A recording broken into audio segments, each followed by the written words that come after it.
Ma'am, as a newly hired teacher po, need po ba mag-uniform na agad? And regarding po sa laptop, ma'am, need po ba may personal laptop? Or may provide po ang school? Salamat po. Hi teachers! Hi future LPDs! Kumusta? Kumusta? Alam nyo ba, sobrang namimiss ko talaga yung sumagot ng ganito sa inyo. I mean yung mag-reply sa mga ibang comment na kaya kong sagutin, na alam ko na may isasagot ako. Pero alam mo yon, aminin ko sa inyo, nung napapansin kong parang dumadami yung followers.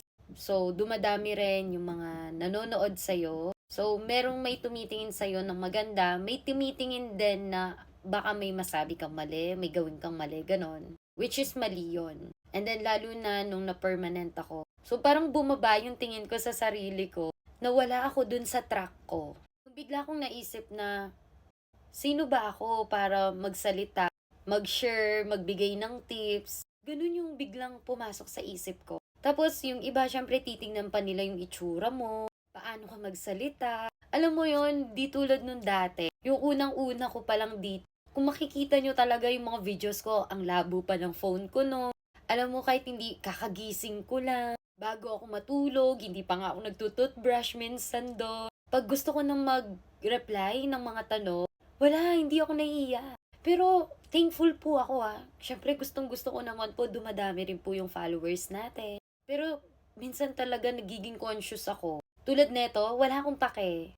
Nagkakapi ako. Gusto kong ibalik yon, yung bang kahit ano yung ginagawa ko, basta may time ako makasagot. Nakakamiss yung ganun. Nasaan na yung mga dating nanonood sa akin? Kumusta na? Ganyan naman kayo Katapos ng lahat. Charis.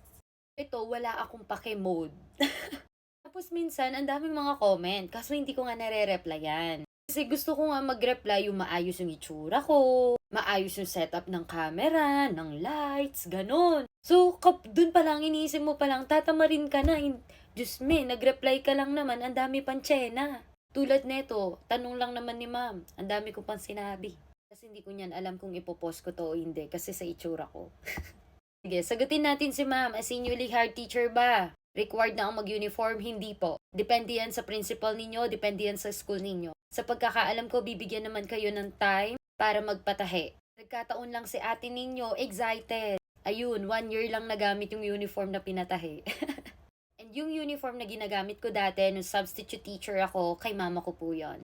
Next, pagdating sa laptop, again, depende po sa school. Pero sa totoo lang, sarili mo talaga munang gamit yan. Personal laptop talaga. So, depende na lang sa school kung may mga school na nagpo-provide ng mga gamit o minsan talaga sa sarili nating bulsa.